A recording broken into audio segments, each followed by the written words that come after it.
Okay, and how long were you a Mason for? 9 years. And how high up did you go? Well, I went through the typical Blue Lodge degrees, went through York Rite all the way up to the Knights Templar Commandery, went through the Scottish Rite all the way up to 32nd degree, and at that time, then I was considered worthy to get into what is called esoteric Freemasonry, which most American Masons don't even know exists. And in that organization, I was admitted into the Rite of Memphis Mitzrayim, and I went up to 90th degree, which a lot of Masons, if they even hear that, they will, their false teeth will fall out of their heads. But there are actually at least 97 degrees in the higher level esoteric rites. From your experience? From my experience. I've actually heard there's 360 degrees with Satan at the top. Do you know if that's true or not? I have no idea if that's true or not. I have heard that too, but for my information, I can only speak to that there's 90. Right. Were you surprised when you found that there were more than 33 degrees? No, not really. See, here's how this works. When I went through the Masonic rituals, I had the spirit guides in my ear whispering things, telling me to do things, telling me to answer certain things in certain ways. Because I did that, I was identified by the leadership of the Grand Lodge of the state of Wisconsin that I was someone a little bit extraordinary. And the spirit guides kept prompting me with these things. And I knew, before I was even asked, that there was a Rite of Memphis Mizraim because the spirit guides told me so. Wow. And see, that's one of the ways in which I ultimately got contacted by the Illuminati, is because the spirit guides had given me certain key things to say, key things to do, even gestures to make, stuff like that, that would identify me as being someone who was worthy of more light. Because see, that's what they promise in all the Masonic degrees.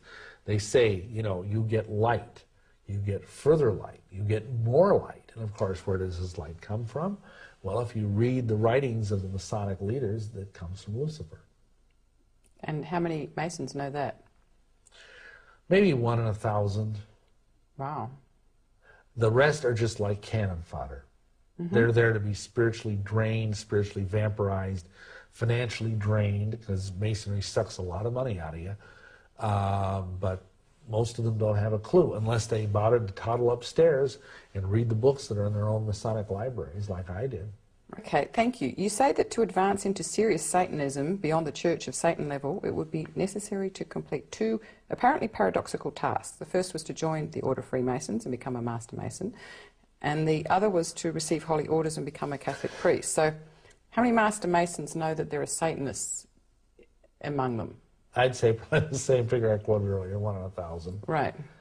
I knew, just in Milwaukee, I knew at least 5 or 6 Masons that were involved in either witchcraft or Satanism. And one of them was he was a worshipful master.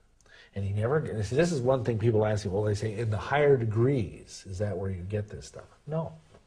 This guy had never gotten past Master Mason, but he had worked his way through the chairs, as they say, and become even a worshipful master, which is like the head of the lodge, and was a very serious scholar of Manly P. Hall, who was, again, when he died I think he died in 1984, he was eulogized as the greatest Masonic philosopher of the 20th century. And this guy hated God. He hated religion with a passion. And I remember at one point, one year I went to the Grand Lodge meeting because I was a lodge officer, and on the floor was a debate as to whether or not we should remove the oaths because they were offensive to some Christians. And this guy got up and just railed on the Christian church and just went on and on. We sure don't let these bleepity bleep Christians tell us how to run. I mean, this is older than Christianity. This is blah, blah. And he was just going on. This guy was a very high-level esotericist. And yet he also had an obvious hatred for Christianity. So, I don't know. Thank you. Since Catholics are strictly forbidden to be Masons, why were you being asked to do 2 opposite things? Well, first of all, this whole thing about, in Illuminism, there's this idea of creating a false dichotomy. What people don't realize is that the Catholic Church helped start the Masons. And that, for example, the Scottish Rite most of the degrees in the Scottish Rite were written by Jesuits. So even though there is this apparent antipathy between the Masons and the Catholics, to the point that up until John Paul II's reign, if you became a Mason, you were Roman Catholic, you were de facto excommunicated, just like that.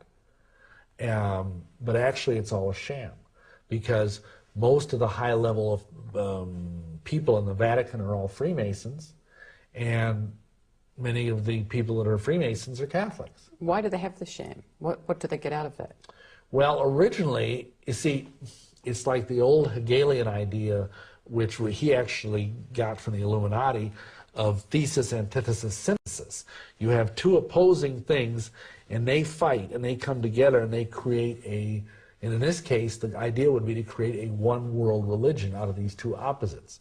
The two things come together, and they merge. And that's actually happening right now before our very eyes. Because, for example, I don't know this, but I have serious reason to believe that the new Pope is in fact a Freemason.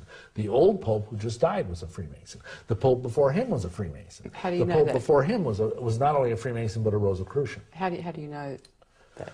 Well, the Angelo Roncalli, who was John the 23rd, he was a member of a very high-level Rosicrucian Masonic order. There are records to that effect, and that's been documented in a book called The Broken Cross. I forget the author, but you can look it up on the internet, I'm sure.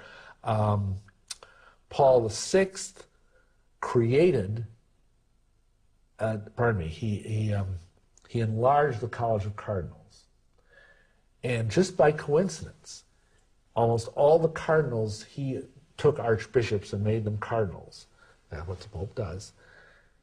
Almost every one of those cardinals, those new cardinals, were Freemasons. Now, by inference, we can assume that he was probably a Freemason, but that's only circumstantial.